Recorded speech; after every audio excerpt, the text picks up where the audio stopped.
Bonsoir, bienvenue à votre premier numéro de votre émission La Minute DGID qui est aujourd'hui consacrée à la déclaration d'existence. La déclaration d'existence, c'est une lettre que le contribuable introduit au niveau du service des impôts compétents pour l'informer de la création de son entreprise ou du démarrage de son activité. La déclaration d'existence doit être faite par le contribuable qui peut avoir diverses formes, n'est-ce pas? Que ce soit une entreprise individuelle, une société ou un GIE ou une autre forme d'entreprise. Cette déclaration doit se faire dans un délai de 20 jours à compter de la création de l'entreprise ou du démarrage de l'activité. Il n'est demandé aucun paiement par rapport à la déclaration d'existence, si ce n'est l'exigence d'un timbre de 2000 francs. Le défaut donc de déclaration d'existence peut entraîner des sanctions. La difficulté pour le comptable d'obtenir certains types de pièces, à savoir un certificat d'imposition ou un quitus ou tout autre document qui pourrait être délivré par le service des impôts compétents. Il se peut également qu'il y ait d'autres types de sanctions telles que amende ou autres formes de sanctions prévues par la loi.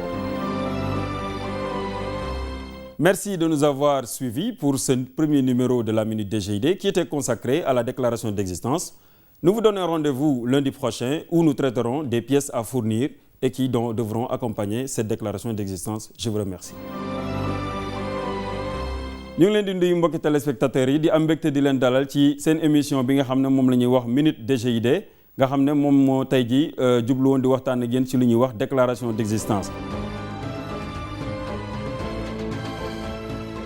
Déclaration d'existence di baatu tubaab su ngeen ko déggee ci wàllu wolof mooy yëgle bi nga xam ne moom la waa ji yëngatu ci wàllu koom-koom maanaam entreprise la muy koo xam ne day yëngu boppam. wala mu di société wala muy sax loo xamante ne dañ koy wax GIE ñooñu ñëpp saa yu ñu sumbee li nga xamante ne ay liggéey la ci wàllu seen koom-koom dañu am bataaxal boo xam ne war nañ ko jébbal kër l'impôt. Déclaration boobu ñu ngi ko war a def ci diiru 20 fan gannaaw ba nga xamante ne loolu di sa entreprise wala sa société wala lu mënti doon ci wàllu woowu sos nga ko boo ko xasee bay tàmbali rek. diiru 20 fan war na fekk nga jébbal bataaxal boobu service de l'impôt bi nga xam ne moo yore say mbir ci wàllu fa nga dëkkee wala fa nga nekk wala fa nga loué. Déclaration boobu nag di wàllu déclaration d'existence di yëgle bi nga xam ne moom ngay yëgal kërug l'impôt gi sa yëngu-yëngu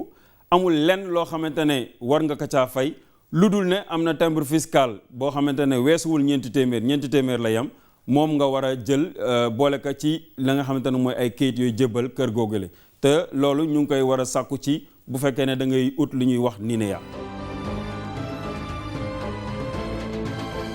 su fekkee ne nag da ngaa am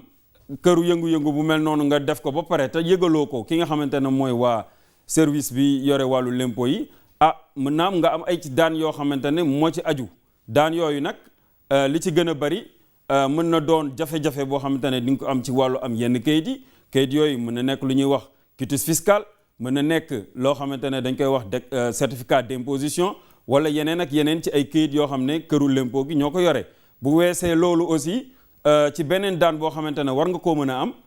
mën na nekk lu ñuy wax amende muy alamaan mën na nekk it yeneen façon yi daan yoo xamante ne impôt ci boppam ci seen wàllu liggéey këru googu moom lañ la mën a teg ci sa wàllu liggéey te loolu it ay gàllankoor la. jërëjëf mbokku téléspectateurs yi lii lañ leen indiloon ci seen émission Minute DGID di leen jox dig daje ci altine bi di ñëw ñu waxtaan ak yéen ci li nga xam ne ay këyit la yuy ànd ak loolu ñu doon waxtaan di déclaration d'existence jërë ngeen jëf